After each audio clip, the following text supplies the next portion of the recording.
Hello, my name is Linda Drattell, and I'm a poet residing half the year in Barcelona, Spain, and half the year in Boulder, Colorado.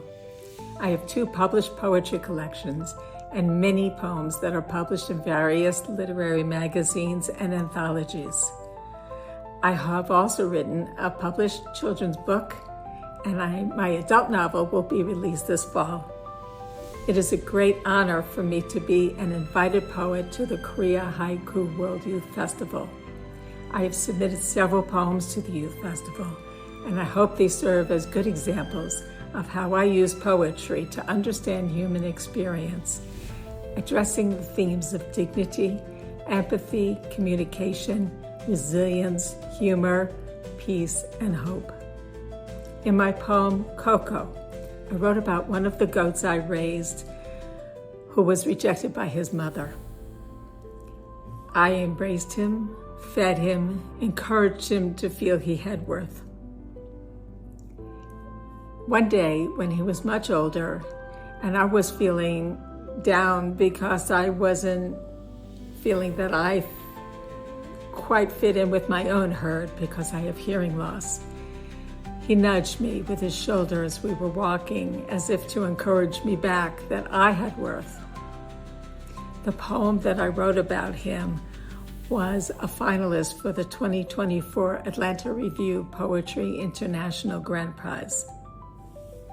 I wrote the poem, The Torrent and the Tree, when I was 16 years old, when I felt frustrated about the inequities of the world. A photo of a tree fighting a river's rapids presented a perfect metaphor for me. I left the tree as a vague symbol for readers to identify with in whatever way they chose. Readers have told me that they feel the tree represents a certain oppressed people. 2 women undergoing cancer treatment told me that they are the tree. In the poem Expats Newly Arrived, I describe how my husband and I feel at times in Spain when we try to communicate in Spanish. Communication is more than language. It is culture, shared history, collective knowledge, and pain. I wrote the poem Compliment for a friend who was upset that a man was trying to pay her a compliment about her hair, which is beautiful, and he had told her that she resembled a horse.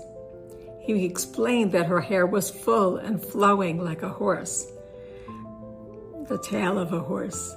But she was very upset, so I wrote a poem that was funny to console her. I wrote the poem Musk Duck on that infamous October 7th when we learned of the atrocities that Hamas committed. But I kept the poem vague to represent all the horrors of war that we're compelled to watch on television and are helpless to stop. I used humor in a sad way in this poem because sometimes humor is the only way we can cope with what we see. I wish you all much success in your own poetry journeys and find ways to use Korean haiku to drive your own messages of courage, empathy, resilience, peace, dignity, and hope. And may you always find a way for humor in your lives. Thank you.